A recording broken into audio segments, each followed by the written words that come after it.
पर 76 को क्रॉस नहीं करे मोटिवेशन जब हम ये साल भर 2-2 साल तक जी 45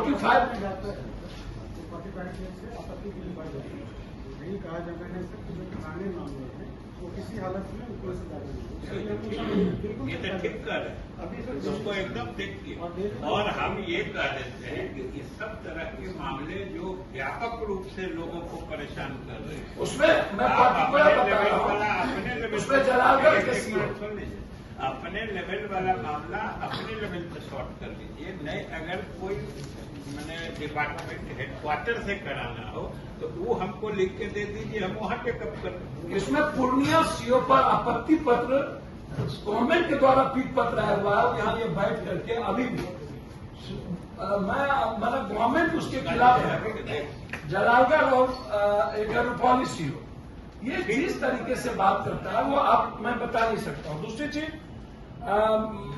अब दूसरी नहीं आपका नहीं मैं सिर्फ सर मेरा कोई सोई नहीं है, मेरा कुछ मामला सर है। नहीं आप जो कर रहे हैं बहुत कारगर बात कर रहे हैं।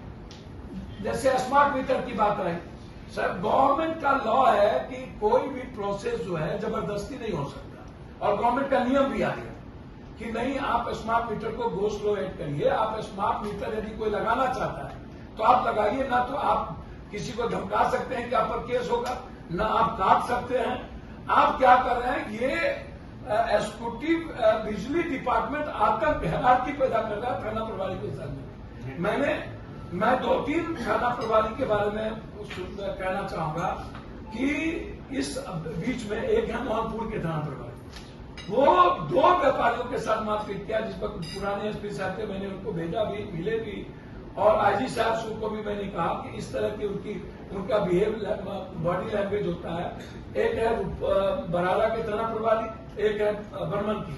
ये 3 थाना प्रभारी कंप्लीट रूप से मतलब ये इनको आप कुछ भी कह दीजिए, कोई केस हो, नियम हो, कानून हो, ये उससे गायब नहीं होते। अब तो नए एसपी साहब आ गए हैं। अब खुद देखिए थाने प्रभारी जब आतंक करेगा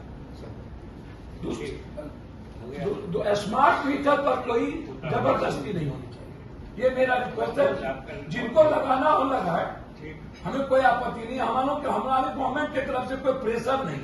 गवर्नमेंट का कहना है कि यदि स्मार्ट मीटर तुमको अच्छा लगता है, तुम यदि इस बात को समझते हो कि तुमको लगाना चाहिए तो आप लगाइए। ये कोई आतंक पैदा ना हो, इसका थोड़ा सा ख्याल रखा जाए। दूसरी चीज मखाना की बात आई, हमारे एसपी साहब डीएम साहब अभी मखाना के बारे में इनका तो क्रिएटिव रहता है, एक चीजें नई चीजें पूर्णिया के प्रोग्रेसिव में इनकी फीलिंग रहती है, लगातार काम करते रहते हैं। तो मेरा मखाना को लेकर के है कि मखाना माफिया जिसका 12-13 व्यक्ति है, जिसका नाम मैं लिख के दिया हुआ हूं मुख्यमंत्री जी को भी, गवर्नमेंट को, उसकी अपनी मोनोपोली, वो मखाना को ढंग कर देगा। जो किसान है मखाना का, आप उनको देख लीजिए कै रुपये मखाना मिलता, कितने रुपये मखाना मिलता। वो सारे मखान वाले जो है, कोई सनौली के हैं, कोई कड़वा के हैं, कोई कहीं के हैं, कोई पूर्णिया गुलाबबाग का है। मतलब है कि मखाना मतलब आपका आम किसान को जो रेट मिलना चाहिए, मार्केटिंग सिस्टम को दुरुस्त जी ठीक, मार्केटिंग सिस्टम और किसान को जो उपलब्ध, किसान 3 प्रोसेस में मखान होता है, एक प्रोसेस में नहीं है। किसान सबसे ज्यादा उस प्रोसेस में दुखी होता है और व्यापारी यदि डंप कर दे तो फिर प्रॉब्लम होता है। तो एक तो ये प्रॉब्लम बहुत बड़ा मकान को लेकर के। अंतिम हमारे जो रोड को दिखा रहे थे इन्होंने, मैं आपसे मिलकर के फ्लड पर बात कर लूंगा।